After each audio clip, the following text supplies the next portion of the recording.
apple pie, but make it spooky. Tart Tatin from Castlevania, Order of Ecclesia. Hey everybody, it's Hammy, and I love Halloween! You know, it's one of my favorite seasons. It's just around my birthday, and I'm gonna let you in on a little secret. I'm a bit of a pumpkin spice bitch. But we're not cooking pumpkins today. We're cooking something from Castlevania, Order of Ecclesia. Now, around this time of year, I always replay the Igarashi Castlevanias because I think they're some of the best ones. Symphony of the Night, Dawn and Aria of Sorrow, Portrait of Ruin, and then Order of Ecclesia. That's all of them, right? I hope I'm not missing one. Remind me in the comments if I missed one. Anyway, Halloween and Castlevania go hand in hand, and while a lot of people don't care for Order of Ecclesia, they find it the weakest one, it's one of my favorites. In the game, Irina, a villager, asks you to kill 10 werewolves, which is weird. Why 10? And when you do, she gives you a slice of this delicious apple pie. Now, if you've never had an apple Tart Tatin, it is basically the best apple pie that you'll ever eat. In fact, it's the only apple pie I'll ever eat. I have no time for regular apple pie. Garbage. I don't like pie in general. Now, this is the kind of pie I only make around this time of year. It's kind of my special occasion pie. It's really, really good. It is not just one of my favorite pies. It's one of my favorite desserts, period. The top is caramel apples, and then the bottom is delicious flaky pastry. So, in this video, I'm going to show you how to make an apple Tart Tatin, just like in Castlevania Order of Ecclesia. Now, I did say caramel, or caramel if you prefer. Anytime you're dealing with a recipe where you're cooking sugar, you gotta be careful. You gotta make sure that you don't burn yourself. I've got a caramel burn on my hand. I don't know if the camera's gonna be able to catch it. And at this point it's healed, it's been years ago. But you can burn yourself, it's basically hot lava. So we're gonna be very careful making it. But again, it's not too hard. And I'm gonna show you the parts in the recipe where you wanna pay special attention so you don't burn yourself. Here's how you make it. First, we're gonna lightly poach some apples in a tasty liquid, which starts with sugar. Okay, now when it comes to apples, go small. I usually use Rockets. They're my favorite eating apple. They were out at the grocery store, so I'm using Pink Ladies. Anything a little bit tart will work. You just don't want to use Red Delicious or Golden Delicious apples, which are both awful. In a medium pan goes sugar, brandy, lemon juice, half a bottle of hard cider, and half a vanilla bean scraped. Alright, so, if you want to make the recipe totally alcohol-free, you can leave out the brandy completely, and you can poach them in some tart apple juice, or even apple soda, if you can find that in your grocery store. Also, you don't have to use a vanilla bean if you don't want to. You can also use half a teaspoon of vanilla extract, but do not add it until the end. Alright, peel your apples.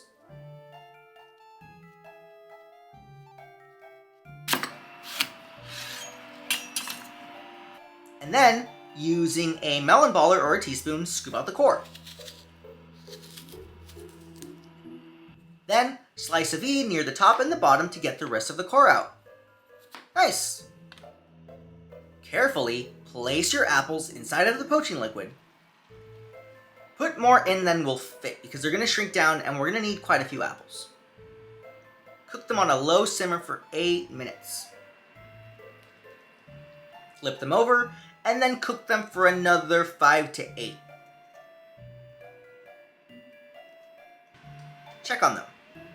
If your apples look like they're falling apart, get them out. We're not making applesauce. We don't want them to be mushy. Alright, now carefully remove them from the poaching liquid, place them on a plate, and let them cool completely. Alright, now the liquid in the pot, boil it down until you see bubbles like this. Big ones. Turn off the heat and pour it into a bowl carefully. Basically, it's like a thick apple jam. It's very concentrated. It's going to set up even because of the pectin in the apples and when you put it in the fridge. Don't worry about that. We're not going to use it till later. Next up, the caramel. First, spray an 8 to 9 inch pan with no stick spray. This will make getting the tart out a lot easier. Now add sugar, water, and a little bit of corn syrup. Boil this whole thing until it reaches the caramel stage. about 300 to 310 degrees. Do this carefully. It'll burn, and don't put your finger in it to test it. That's gonna burn, and you're gonna run to the sink, and then you're gonna cry. I don't like pain, and I don't want you to experience any making this delicious pastry. Take it off the heat, and then let it cool completely. It will set up into a hard caramel, but that's okay. Now this whole thing, I usually do the night before or hours ahead of time. But you can make your tart once everything's cooled down. Now, on to the pastry. You can make puff pastry if you want to. I think it's fussy, and frankly, I don't think that you can beat a good frozen puff pastry. Let it thaw on the counter for about half an hour. Then, unfold it, and then pinch together the seams. Lightly flour it on both sides.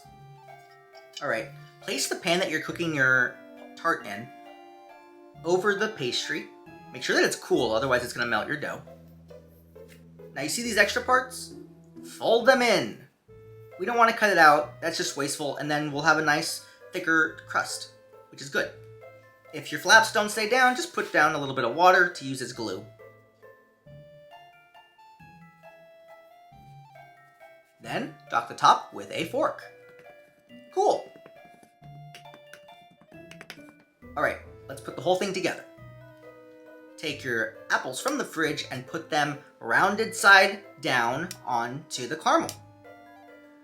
Now, see, I ended up needing more apples, which I just cooked in the microwave for a few minutes. Once the apples are arranged, top it with the dough.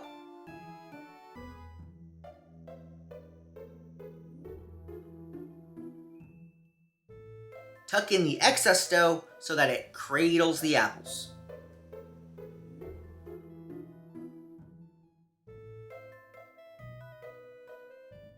Now, I put this whole thing on top of a baking sheet just in case some of the caramel spills out, which is horrible to clean out of an oven, so just use the insurance. Put it on a pan. Bake in a 425 degree oven for about 15 minutes. Then turn down the heat to 350 and cook for another 22, or until the top is golden brown. Like this.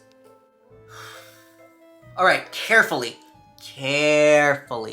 remove the pan from the oven and let it cool for 5 minutes. Then, carefully put mitts on both of your hands, or make sure that they're covered, and then over the sink, flip it over. This will allow the excess caramel to drip out.